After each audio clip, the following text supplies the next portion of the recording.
Welcome everyone. My name is Dr. Raj Khilan, and here we are with another episode of Health Awareness Campaign which we started a few weeks ago. And in this episode we are bringing doctors from our South Asian community to create awareness about health related issues in our community, particularly South Asian community or Indian subcontinent. And today we are very lucky to have with us Dr. Gopal Kataria. Dr. Gopal Kataria is a director and principal orthodontics in Angle House Orthodontics Clinic, Baldwin. He is a leading practitioner, orthodontist practitioner in Baldwin. He has recently been awarded as a lifetime achievement award he has been awarded as a lifetime achievement award for Invisalign procedure as the maximum number of provider of this procedure in New Zealand and Australia. Dr. Kataria, welcome to our show. Thank you, Raj. Thank you. And first of all, I would like to congratulate you for your achievement. What achievement you had in that young age to have a lifetime achievement. Tell us a little bit about what that award was. Dr. Khilan, this award is actually to be given to someone who has done one of the largest Invisalign providers in Australia and New Zealand, and I was awarded this in the recent conference in Hobart.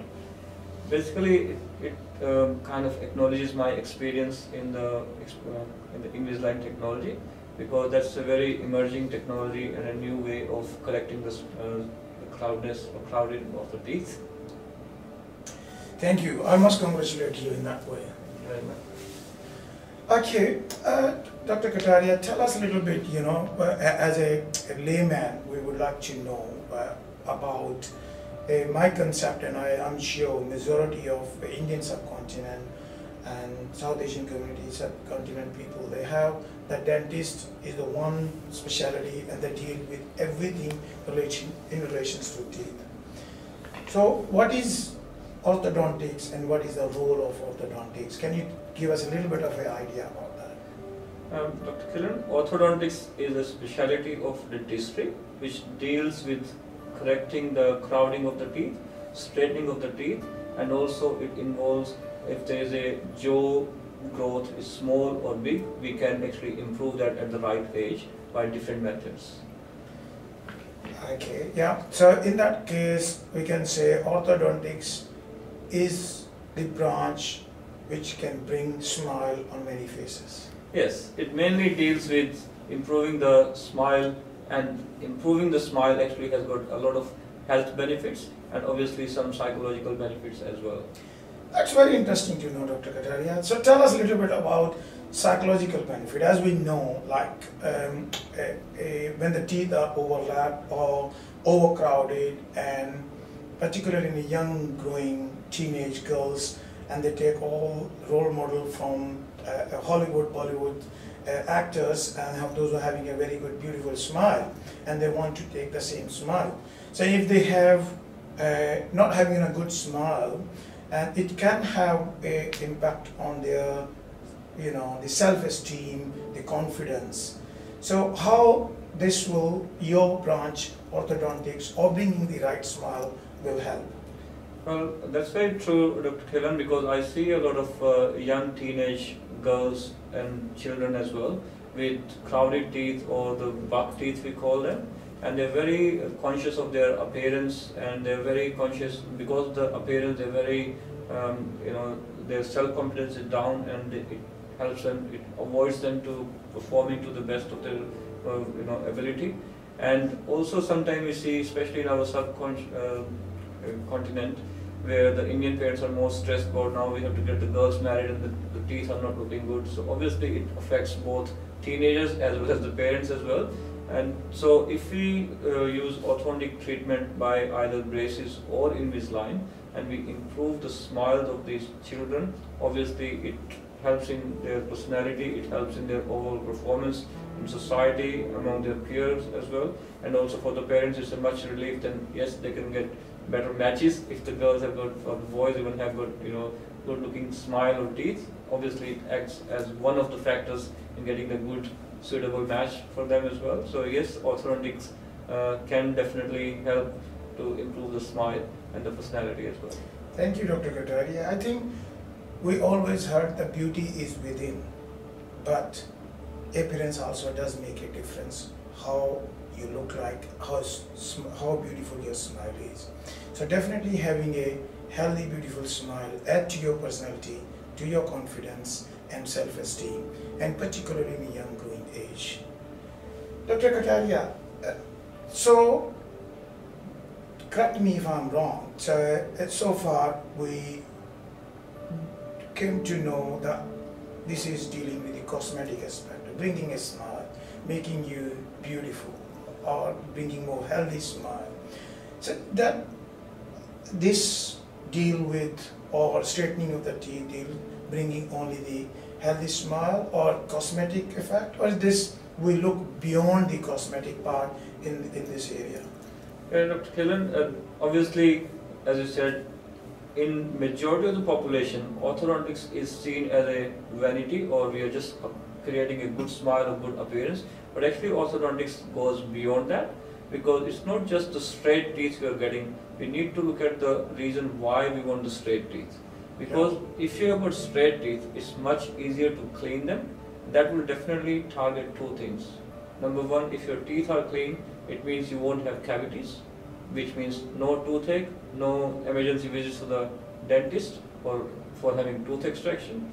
Second major benefit from having straight teeth would be that you can clean your gums also. Now, if your teeth are crowded and the gums you can't clean because the teeth are crowded, then it can lead to a lot of bleeding gums, and a lot of bleeding gums are associated with many medical problems these days. It's very related to the heart diseases as well. So actually, if you could target all those things just by having straight teeth and no gum disease and no cavities, obviously it goes beyond that. And the other thing which we have already discussed is the psychological benefits and the self-esteem in a person. So that's why I think orthodontic goes beyond just the straight teeth. It has got a lot of functional and health benefits as well. Thank you, Dr. Kataria. I think it's really interesting to know that orthodontics does not only mean a beautiful smile, it goes beyond that beautiful smile. It has got a number of health benefits, and very rightly mentioned, one of the benefit was heart disease. And as an audience, you might be surprised to know how does it improve the heart conditions, how it help in reducing the chances of heart issues. That definitely is well known that sometimes the gum infection, the teeth infection can cause that type of changes in our body, that infection can settle in the heart too. And that can be well prevented if we can avoid the tooth cavity, as Dr. Kataria rightly mentioned, or other way we can say when you go to your dentist for tooth filling, that's the tooth cavity is being filled at that time, so that can be avoided. And then definitely overcrowding means when the teeth are overlapping over each other, or when you see the teeth are in front of each other, or there is a double teeth there, that can also be corrected, because sometimes the food particle can get entrapped in this overlap teeth, and that can be source of infection or creating a cavity in the teeth. That's very interesting to know, Dr. Kataria. Very good information. And just going beyond the cosmetic part, and you mentioned so many benefits having in a straightening of teeth in that right time if it is done. Sometime, like particularly I'm a pediatrician and I do, so many children come with snoring, and when they snore, they snore with their mouth open, or many kids even, they keep their mouth open even when they are walking around, keeping the jaw open all the time. Does straightening of the teeth or have any improvement with this type of things, or Dr. Killen, any relations with this? Yeah, that's a very good point you have raised today, because most of the community that think that, as you were saying, that it is just straightening of the teeth, but actually when we see a young child snoring, it has a lot of components which could be fixed by orthodontic treatment as well. The reason the child is snoring is because it could be some adenoid or there could be some other medical issues. But what we see in a snoring child, that the lower jaw is coming down and the tongue with that lower jaw is also coming down. When the tongue comes down, the roof of the mouth, which was actually supposed to be shaped by that tongue, becomes narrow. And when that roof becomes narrow, the floor of the nose becomes narrow and the breathing capacity becomes less. So it's kind of a continuous cycle. And when the upper jaw becomes narrow, the teeth, they do stick out. So as an orthodontist, our role is mainly to expand the upper jaw so that we can actually get that shape back, we can get the floor of the nose widen as well, and that will affect their breathing capacity as well.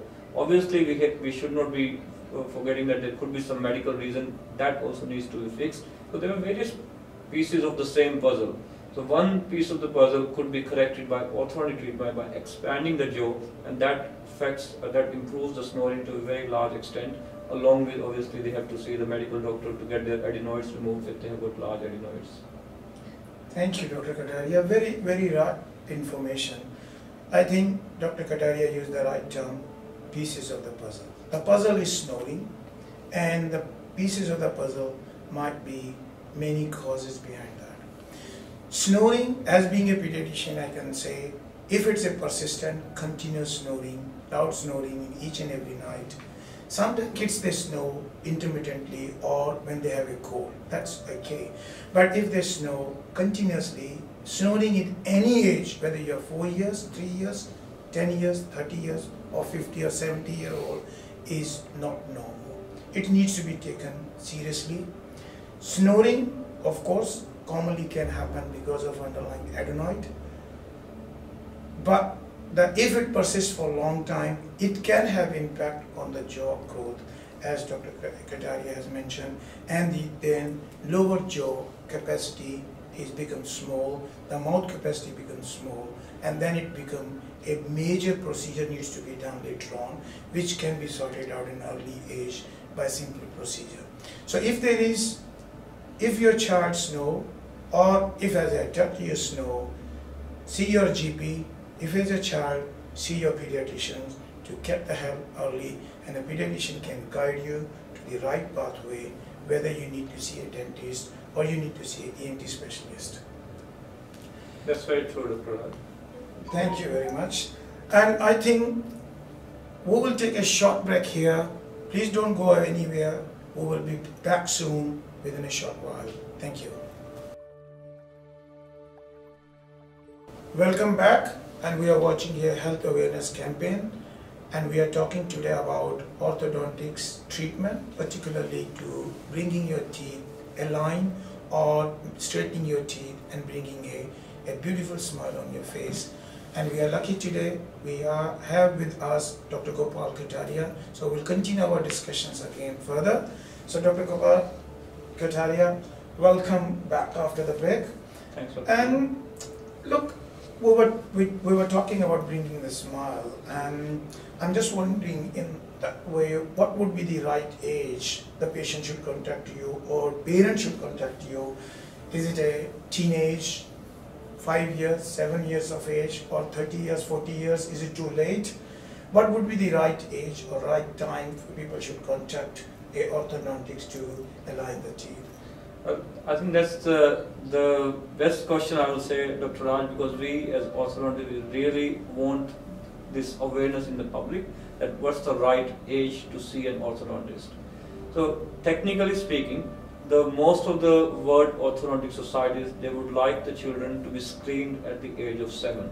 So when I say at the age of 7, it does not mean that we are doing the orthodontic treatment at the age of 7. We want to do some screening x-rays at that age. Those x-rays are very simple, and they can show us whether this child has got extra teeth or missing teeth in the bone, because the teeth are still developing at that age. So it's really important to find out the number of teeth, what we are going to deal with in future, and then we have a blueprint and we can work on it.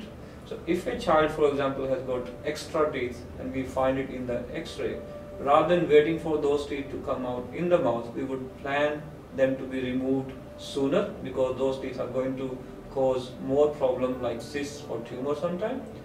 If a child has got missing teeth, which is very common as well, then we can actually plan that in coming years, how are we going to deal with those missing teeth? Because if the teeth are missing, there will be gaps. So how we are going to deal with those? So we actually can plan at an early age. Other advantage of screening at this age is we can see in which direction the jaw is going to grow, whether it will be small or a big jaw. And then again we can plan at what age we should be addressing it. So by screening a child between the age of 7 and 10, we actually have a lot of information to work on in future, and we can decide whether we should treat it now or whether we should wait for some more years. Now coming back to the question of whether a person is 30 or 40 years of age, yes, we can definitely treat any age, because in my practice the oldest I have treated is 79 years of age and the youngest I have treated is 4 years of age. But they all have different set of problems, and the way to treat them changes with their age. If a child is young, we can work more with his bones because the bones are more soft and pliable, and when we do the straightening of the teeth, the bone actually sets around that teeth and it stays like that for the rest of the life. Whereas if a person is old or mature, the bone has already set around those crooked teeth, and then we have to either take out some teeth, or we have very limited capacity to work with the bone growth or jaw growth, what we say. And that's why it's really important, if I have to choose either of these, I would like to be screened at a young age rather than coming at an old age. But yes, it can be treated at any age. It's just the way of treatment can change with the age. Thank you, Dr. Kataria. So you all saw Dr. Kataria said no age. There is no age bar, no age. It's never too late. You can bring a beautiful smile on your face at any age. Yes, young age has its own advantages. If, as Dr. Kataria said, ideal age to have an initial assessment at 7 years of age, so where orthodontics can go through more in detail and make a future plan when is the right age, what treatment needs to be given for that particular child to bring the beautiful smile on your child's face. If your child has crossed that age and now he or any member of the family in 30s or 40s, it's still not too late to bring that smile on your face, though the treatment might be a little bit different and it might take a little bit longer time. Is it right, Dr. Yes, Dr. Kiran, obviously. Other thing I would like to know, like sometime when we're talking about the age point of view, the treatment, would it be different if child comes to you at the age of 10 or 12, or at the other way, comes at around 30 or 40 years? Would you use the same treatment modality? Would you like to say? Dr. Kiran, if a child is young and he has got crowded teeth, we can actually easily expand his jaws to create more room, and we can do the treatment without taking out any teeth. If a child is young and his jaws are small, we can always change the size and shape of the jaws, and by doing that we can actually avoid the jaw surgeries in future. But if someone is who is in 30 or 40 and the bone is now different bone structure at the age of 30 and 40. If someone has a really small bone, then obviously we have nothing to, we can't do much, but we have to do the extraction of the teeth. But if someone has got a really big bone, we can always align those crooked teeth at that age. The modality could vary. Either we could use braces or we could use Invisalign. Yeah, I think here I would like to know, these two modalities you use, the braces and Invisalign. And particularly, I don't have much knowledge about the braces and the Invisalign. But for braces, I've seen many adults are wearing and children are wearing. But when they speak, it can affect how you communicate. Like some words might not be clear, and sometimes food can stuck in the braces, which some people can feel it really, not very good, in unsightly appearance.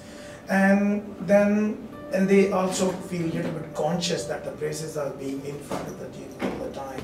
And probably maybe it might put off some people, those who don't want to because of their profession or something, to have these braces all the time.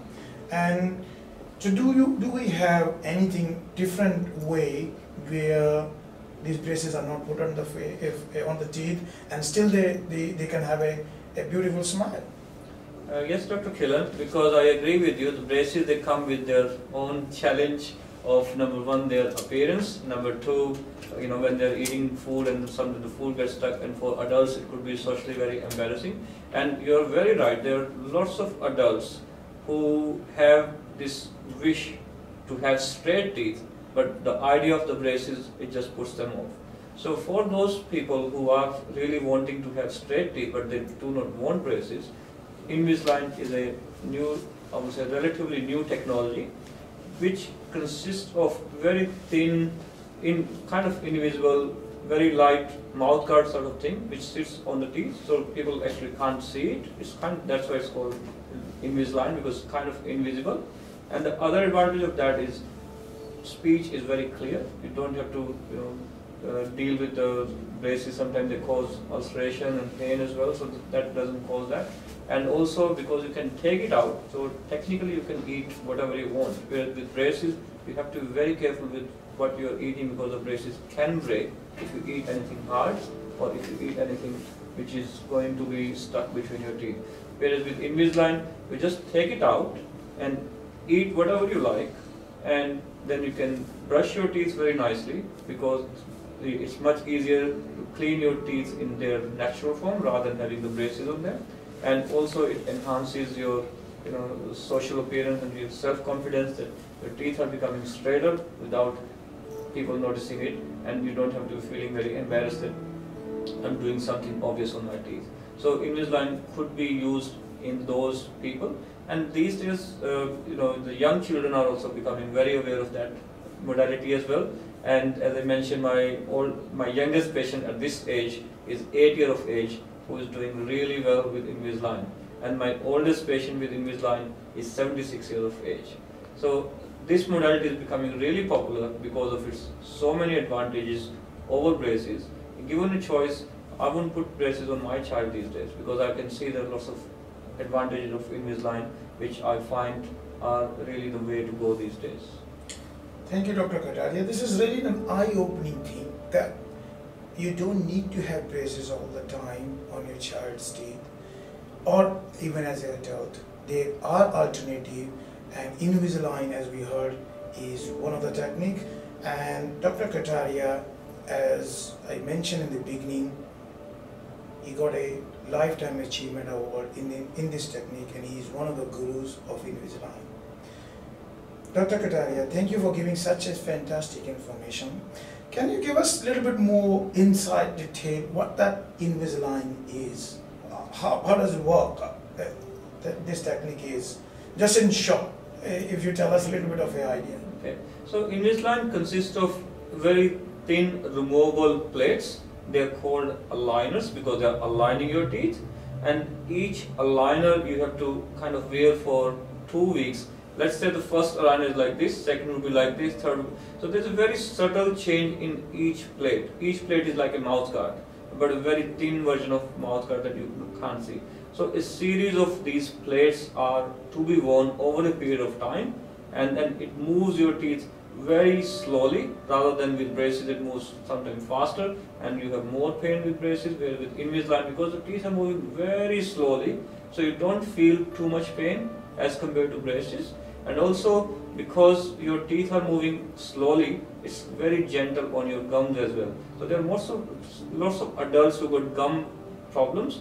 In those cases also we say, if we put braces on your teeth, you can't clean your teeth properly, and then you end up having more gum problem. Invisalign is actually very gentle to the gums, because you can take them out and clean your gums as well. So it consists of these removable plates which you have to wear over a period of time.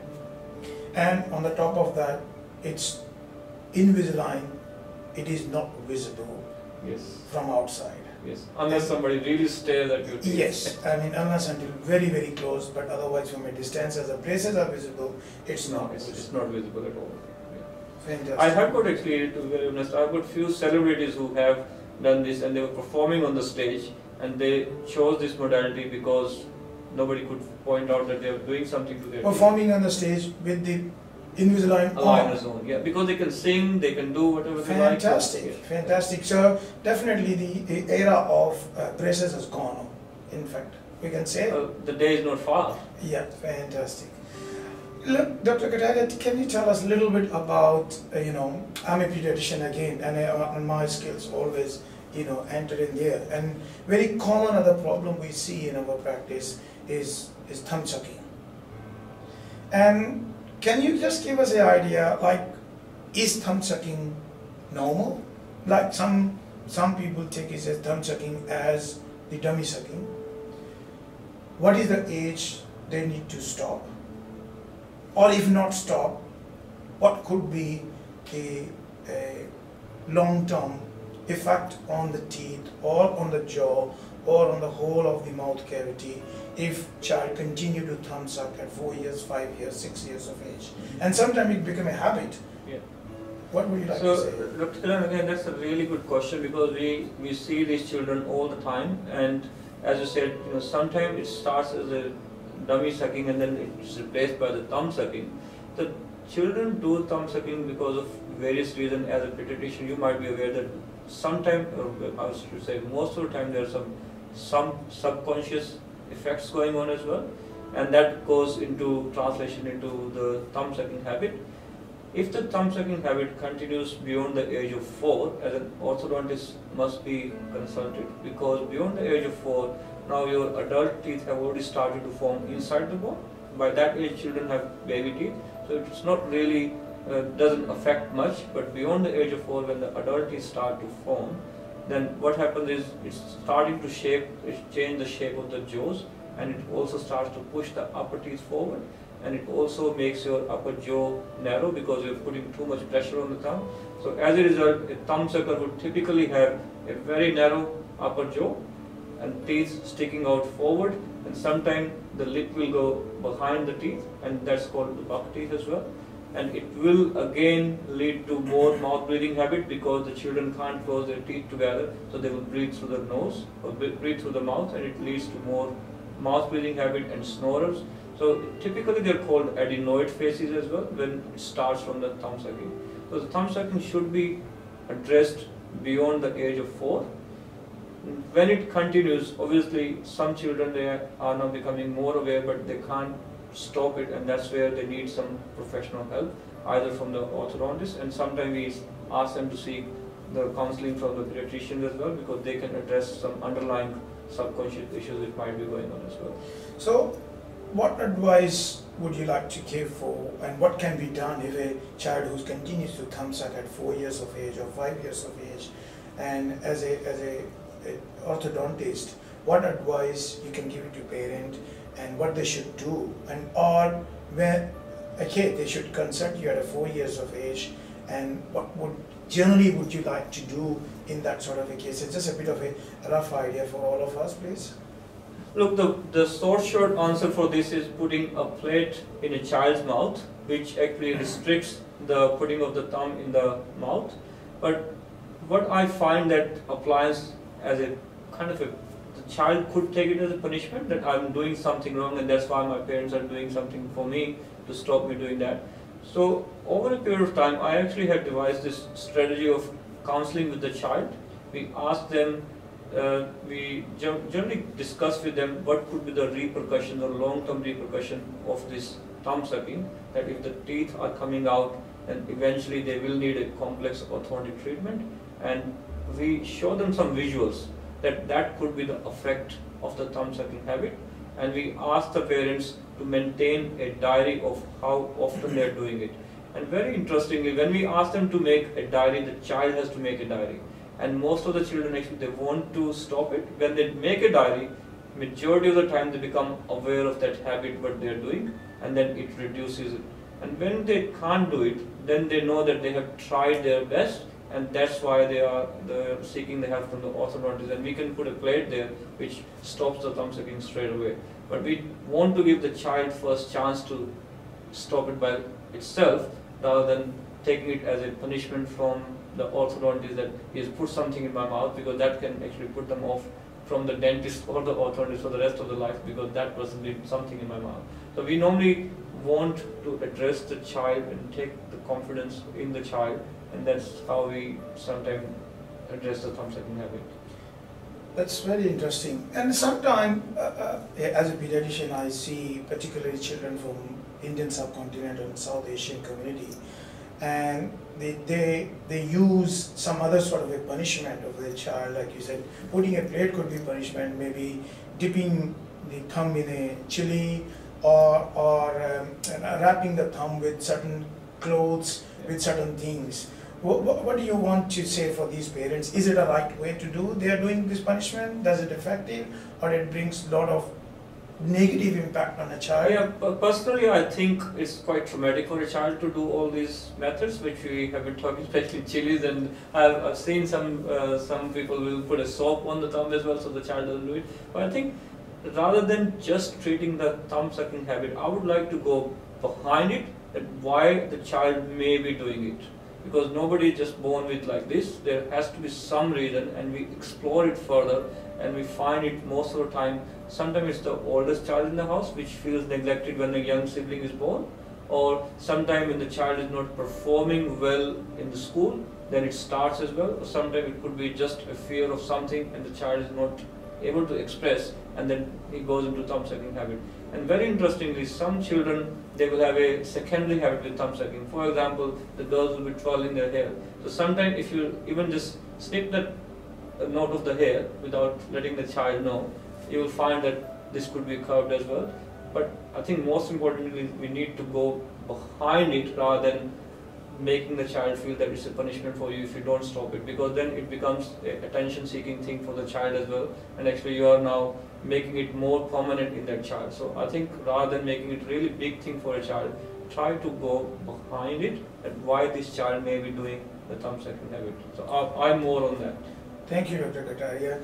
So, friends, you've seen thumb sucking is a common thing to see in children. Thumb sucking is a subconscious way of childs might be having some underlying psychological or behavioral issues. It might come as a package rather than as a single thumb sucking habit, as Dr. Kataria mentioned. So important thing is to look beyond the thumb sucking and see if there is any other psychological impact child is having, stress in the family, other behavioral issues child is having. So it might need to be assessed in detail to find out thumb sucking. Of course, thumb sucking should be stopped as early as possible, but punishing the child is not a solution. Seeing a orthodontics or pediatrician, if it continues beyond 4 years of age, is important because it can have a long-term impact on child's teeth. And as Dr. Kataria mentioned, that it can deform the teeth, particularly the upper jaw teeth, and it can bring the upper jaw teeth out, and it can lead to overbite or jumbling of the teeth over each other, and might later on can have a cosmetic impact, there's no doubt about that, but may need a complex orthodontics treatment, and child might develop snoring too. That's fantastic and very insightful information you have given, Dr. Kataria. Can you just tell us a little bit about, we touched base slightly about extraction of the teeth. I mean, not sometime, I would say, most of the time, as a layman, general public, we have a concept in our mind that if you want to align your teeth, particularly if teeth are overlapping to each other or in front of each other, one of the tooth might need to be taken out to give a room for another tooth. So, is that true? And when or if it can be avoided? Because that could be really a scary and painful experience for the child particularly, and of course for the family to watch your child going through that during procedure and after the procedures too. Yeah, Dr. Kilan, I agree with you that most of the society, connects orthodontic treatment with the extraction of the teeth. And if the teeth are bulky, take the teeth out and push them back. If the teeth are crowded, take the teeth out and improve the crowding. But actually, in my opinion, these extractions could be easily avoided if a child or if a person is seen at a young age, at the right age, and at the right time. So, for example, we see as a parent, we see our children losing their baby teeth. But actually, nobody knows that if a child is losing baby teeth, it has to be in a sequence. So, one tooth goes before, and then adult tooth should be coming out. But what happens most of the time, we see that one baby tooth is gone, and the other tooth does not come through. And what happens? The surrounding teeth, they move into that area. So, as a result, we are cooking the crowding without even knowing that. So what happens is when all the other teeth come through, there is no space for that adult tooth to come in the mouth. Then in that case, when the child has got all the adult teeth in the mouth, either we have to take out one tooth, which actually could have been easily avoided if when that child has lost that baby tooth, if you see an orthodontist and he can put a space maintainer. So if you could maintain the space for these teeth when the baby teeth are being lost, the extraction in future could be easily avoided. Then comes the buck teeth. Sometimes you see the children have got really bucky teeth. Then again, most of the time the bucky teeth are associated with our... Sorry to interrupt, Dr. Kataria. Can you just give us a little bit of idea what bucky teeth means is? Well, the buck teeth is, we say, because when the teeth are quite protrusive or quite coming forward, they are called buck teeth, and they can't close their lips, sitting like that. Okay, so upper tooth, like teeth coming out like this, and yes, then the lower one is in, so it's overlapping like this. Exactly. So and like open bite rather than the end-to-end bite. Yeah, it's like the teeth are coming out, and your lower lip is sitting behind them. Yeah. And they can't close their mouth. So in that way, so instead of coming straight like this, it's coming like exactly. Like so they're coming like this. Yeah, okay. Yeah. And most of these are actually associated with the narrow upper jaw, and that narrow upper jaw, as we mentioned earlier, could actually be because of various reasons like a thumb sucking in the past, or a mouth breathing habit, or it could be just a structural way. And if we could have that jaw corrected, the jaw shape corrected at a young age, then these teeth would not be pushed out. So that way also the extraction of the teeth could be avoided. So my take on that is, if you have a child and he is losing the baby teeth, he should be seeing the orthodontist to find out, well, is it the right age for him to lose this tooth, so that we can do either space maintenance or we could do expansion of the jaw to get enough room for those teeth, so that eventually we don't have to remove the teeth. And there are many times when we see the adults with a lot of crowding in their teeth, and it is mainly because the space was not managed when they were losing their baby teeth, and the adult teeth, they just came into wherever they could come. And that's where the extractions in some cases have to be done. But in my opinion, majority of the cases, extractions could be avoided by targeting the expansion of the growth or the jaw growth if it is done properly, or putting the space maintainers. Thank you. So dear friend, you heard what Dr. Kataria said. The extraction of the teeth is not necessary. It can be avoided if consultation is done early. Later of age, there might be need for extraction of the teeth. So it is against the general concept that teeth needs to be taken out to align it, to bring the straightening of the teeth, or to bring a beautiful smile on your face. So that painful procedure can be avoided if you see orthodontics early in age.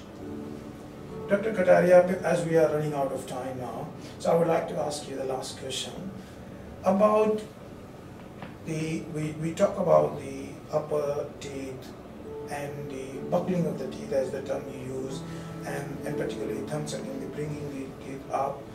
And we also talked about when the child or the adult is sleeping and the snoring happens, and it can also sometimes lead to stopping of the breathing in the night time, sleep apnea. So what is the relation or importance of growth of the jaw in relations to the whole teeth issues? Because we do see some of the adults, like you tell us more in detail, that the jaw is not well grown at the level of the face, it's more behind the level of the face. So what could be or maybe what we call is a small jaw. So what could be the impact of that, having a small jaw, and if it is behind, not at the level, and instead of here, it's here. So what could be the issues patient can have, and what can be done, and when they should see orthodontics or other doctor to make the things better? So Dr. Kiran, there could be two issues with the jaw growth. One, it could be either a small jaw, or the other it could be a big jaw. And sometimes it's a combination of upper jaw is big and the lower jaw is small, or the other way around, the lower jaw small, upper jaw is big. So this jaw size issue is related to the growth of the jaws. When the child is growing, as an orthodontist, we can definitely affect the position of the jaws, and to some extent we can actually guide the jaw in the right direction. If it is not done, and as one part of your question was, what will have impact on the person? So obviously, if the lower jaw is sitting behind and not in level with the upper jaw, then it affects your biting, your chewing efficiency. It also affects your breathing efficiency, and it also can lead to a lot of snoring, because your jaw is sitting back, which is pressing on your airway. There's not much room in the in the mouth for the tongue to be accommodated. Yes, and for that they have to open their mouth, and then they develop into snore. So all these things can happen, and that's why it's really important to affect the growth of the jaw by orthodontic treatment at a young age when they are growing. When we are growing, we have got 3 times we have got growth spurts.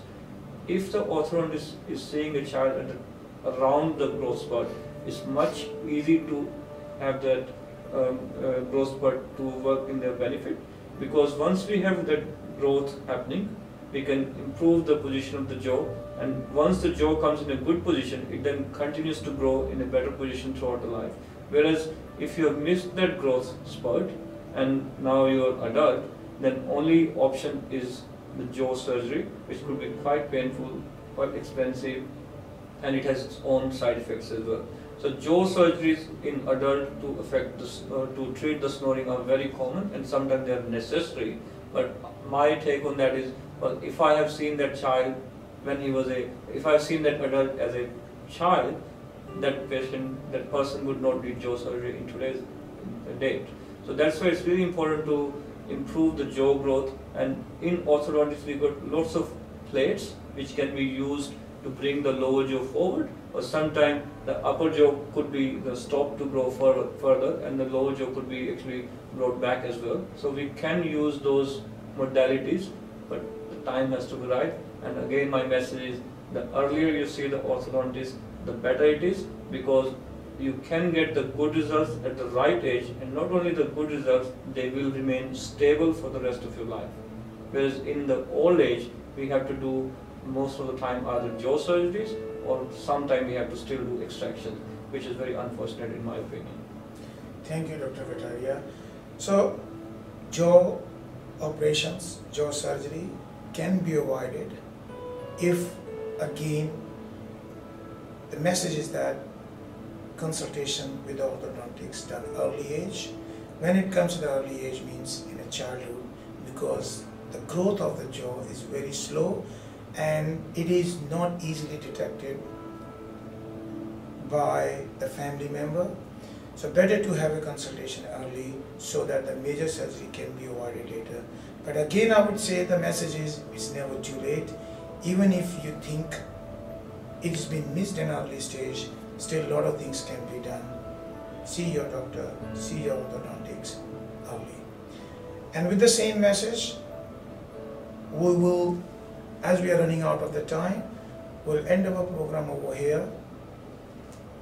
Again, I would like to say, please don't forget to give us your feedback. How things going on in this program? What other topic would you like us to discuss? We will be bringing our team of doctors each and every week to directly connect it with you, to deal with the common health issues which in our community is very common. We will be also dealing with certain social taboos, social stigma associated with medical issues, medical diagnosis. So please stay with us, be connected, keep watching. And now, bye from Raj Khilan and Saprang TV. Thank you very much. And thank you, Dr. Kataria, for giving your valuable time to us. My pleasure. My pleasure. Thank you very much. Thank you.